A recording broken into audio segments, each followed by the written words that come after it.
a culpa é dos Estados Unidos. Isso tem um pouco, né? O Adam Smith escreveu um tratado sobre a inveja. Tem um pouco sobre a inveja. Em suma, nenhum dos teóricos socialistas foi capaz de responder satisfatoriamente ao desafio lançado, eu já nem vou dizer pelo Hayek, que o Hayek seguiu o Mises, mas pelo Mises em 1920. Mises foi, eu posso dizer, um gênio. Quando me perguntam se eu sou hayekiano ou misesiano, eu digo, eu sou os dois. Há economistas que dizem, não, eu sou misesiano. Hayek, no final da fase da vida dele, virou um social-democrata. Eu não concordo. Eu digo, os dois eram austríacos e foram grandes economistas. Eram duas pessoas diferentes, tinham que ter ideias diferentes. Mas se você colocasse os dois, um de cada vez, no governo, eu tenho certeza que eles adotariam medidas muito semelhantes. Se é que eles iriam aceitar trabalhar em governo. Eu jamais aceitaria. Eu trabalhei uma e única vez. É uma experiência até engraçada, acho que vale a pena relatar, porque tem a ver com essa coisa de burocracia. A Prefeitura do Rio de Janeiro, em 1988,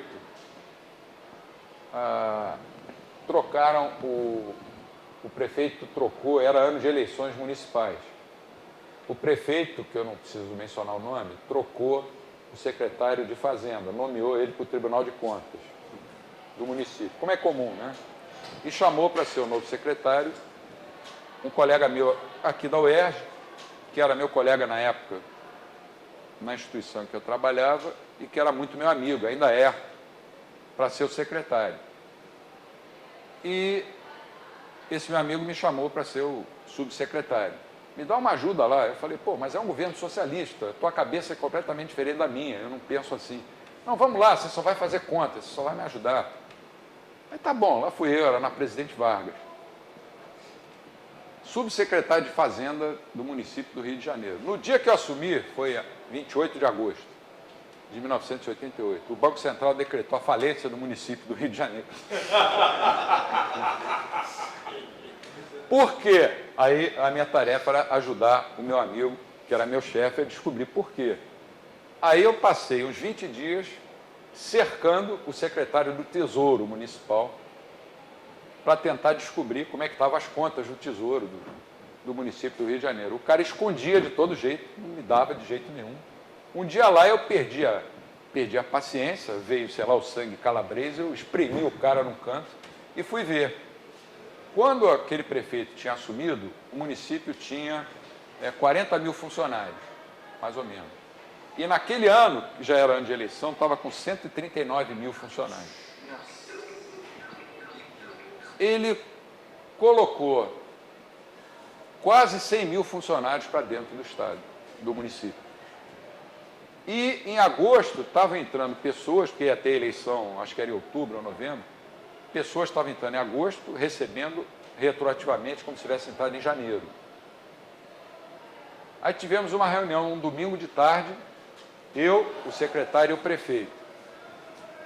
O prefeito é um sujeito bem intencionado, honesto, mas é socialista. Chegou ele no fusquinha dele e sentamos os três e ele nos perguntou. Primeiro perguntou para o secretário e a desculpa, o argumento que o governo do município dava é que tinha havido uma enchente no mês de janeiro. Realmente, naquele ano, teve uma enchente pavorosa em janeiro. E que com a enchente o município tinha quebrado. Aí, quando o prefeito me perguntou, eu falei, eu gosto sempre de dizer o que eu penso, não importa. Eu falei, olha, prefeito, nós tínhamos, quando o senhor assumiu, 40 mil funcionários, hoje temos 139 mil. Eu acredito que o problema esteja aí. As contas estão desequilibradas. Aí ele virou-se para mim e falou, até com educação, ele é um cara educado, pô, mas vocês da Fundação Getúlio Vargas não tem jeito. O meu governo é um governo social. Falei, tá bom, engoli aquilo.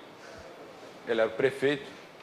Aí, uma semana depois, nós fomos a Brasília, uma sexta-feira, eu e o secretário pedir dinheiro emprestado para o município do Rio de Janeiro, ao presidente da Caixa Econômica. Sentamos numa mesa enorme lá, a mesa Eu olhei para aquela mesa e falei, pô, dá para fazer um campeonato de botões aqui? Eu já estava completamente desiludido, eu já sabia que não tinha jeito.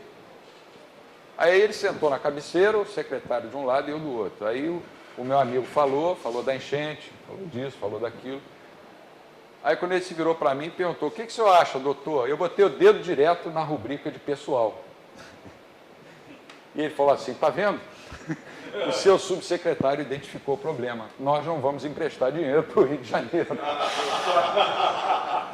Na segunda-feira seguinte, foi numa sexta, eu fui demitido. Esse é um dos fatos que eu conto com o maior orgulho na minha vida. Porque eu segui o que aprendi com meus pais e com meus avós. Não é por eu estar numa instituição, mesmo sendo governo, que eu vou mentir. E hoje esse meu amigo, que ocupa um cargo até importante aqui na UERJ, ele conta isso rindo, né? Conta rindo, fala tipo assim, o Bira é um cara louco mesmo. Mas pelo menos ele falou a verdade. Que isso que eu acho que é o principal. Vocês não imaginam o trabalho que me deu. Eu era, até certo ponto, uma autoridade. Abaixo do secretário, lá na Secretaria de Fazenda, era eu. O secretário do Tesouro era subordinado a gente. O cara não me mostrava as contas do município. Então, governo foi a primeira e última vez. Eu juro para vocês. Não quero participar de governo. Não quero participar de governo nunca mais. Depois eu vim a ser diretor aqui da faculdade da UERJ, de Economia, vice e depois diretor. Não é um cargo da mesma importância, mas dá uma certa responsabilidade. Faltava um mês para eu sair, dar a vaga para o meu sucessor, professor Alberto, quando sumiu um laptop. Sumiu um laptop que era da direção. Aí eu fui na polícia com o chefe da secretaria, fiz o BO, né, que chama, BO, convocamos aqui uma sindicância interna, depois o inquérito, o chefe da segurança da UERJ foi ouvido e declarou, está lá escrito no processo, declarou que a segurança da UERJ não tinha condições de dar segurança, porque o prédio era muito grande, e, enfim, concluíram que a culpa era do ladrão. Mas não ficou só nisso. 3 anos depois, bate lá em casa um cara do Tribunal de Contas do Estado, com um ofício me intimando a pagar em UFIR. É o único estado do Brasil que ainda tem UFIR, né? O Rio, né? Me parece. O valor equivalente ao que valia o computador na época em que ele foi comprado. Ele foi comprado, acho que em 1998, por aí, quando eu era vice-diretor. Custou uns R$5 mil. Isso tem uns 4 anos. Eu fiquei na justiça há 4 anos. Esse ano, um mês atrás, eu me cansei daquela história de ficar recorrendo. Fui lá e paguei o laptop. Devolvi aos cofres públicos R$9.300 e poucos por um laptop. Se você vai nas Casas Bahia, você compra uns 9 laptops por esse preço, à vista. Então, eu não quero ser mais diretor, não quero ser coordenador só de um curso como esse. Não quero nada no setor público. Eu quero paz e sossego e divulgar a Escola Austríaca de Economia, que é o que eu estou tentando fazer aqui. Quer dizer, nenhum socialista conseguiu responder aos argumentos simples do Mises, porque eles não conseguiram entender, não tiveram a capacidade de entender a natureza do desafio proposto pelo Mises. Porque, mesmo sendo socialistas, eles raciocinavam em termos do paradigma neoclássico walrasiano. Walrasiano é equilíbrio geral. Leon Walras, né, como eu falei. Do positivismo e do equilíbrio. Quer dizer, o paradigma neoclássico, walrasiano, do positivismo em ciências sociais e do equilíbrio, que a gente já criticou aqui no início do curso, o professor André, o Alex. Então, eles não eram capazes mesmo de entender os problemas super complexos de um sistema em que não havia nem propriedade privada e nem exercício, liberdade de exercício da função empresarial. Eles não conseguiram, não tinham capacidade de entender. Para que propriedade privada? Para que função empresarial se a gente pode fazer tudo isso num gabinete em Moscou ou em qualquer outro lugar? Por isso mesmo, as análises desses economistas eram todas estáticas. Quando você raciocina em equilíbrio geral, você está sendo estático, mesmo que você chame teu modelo de dinâmico. Você traz o futuro para o presente. E isso impedia completamente eles de entender a essência, né, o cerne, o coração do problema do cálculo econômico e da economia em geral. Quer dizer, dizendo de uma forma mais rude, esses caras não entendiam de economia. Pode parecer arrogância, mas não é. Eu discuto, às vezes, com o sujeito formado em Chicago, eu posso não concordar com ele, mas eu tenho que admitir que ele entende de economia, que ele estudou economia profundamente. O método dele é diferente do meu, mas eu respeito o cara.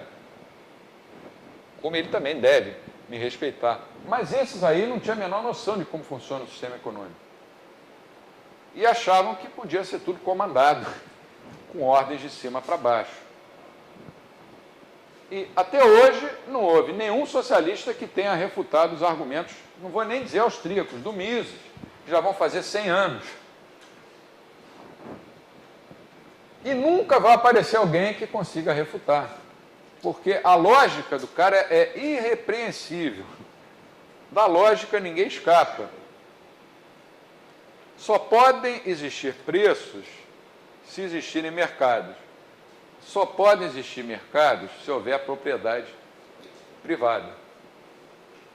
Se não existe propriedade privada, você não pode falar em mercados. Você fala em, sei lá, mercados paramétricos. Qual aquela outra expressão que estava no slide anterior? Que eu até achei... Oh, meu Deus, não é preço paramétrico. Eu esqueci agora a expressão. Sei lá, não é solução competitiva.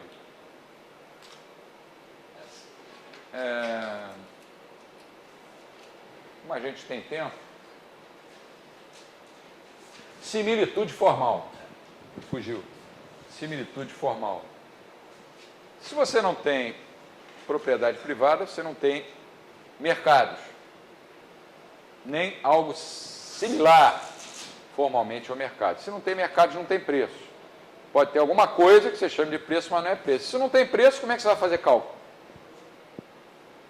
Até hoje ninguém conseguiu refutar isso satisfatoriamente. Quer dizer, os caras refutam, mas com base em argumentos que podem ser facilmente derrubados.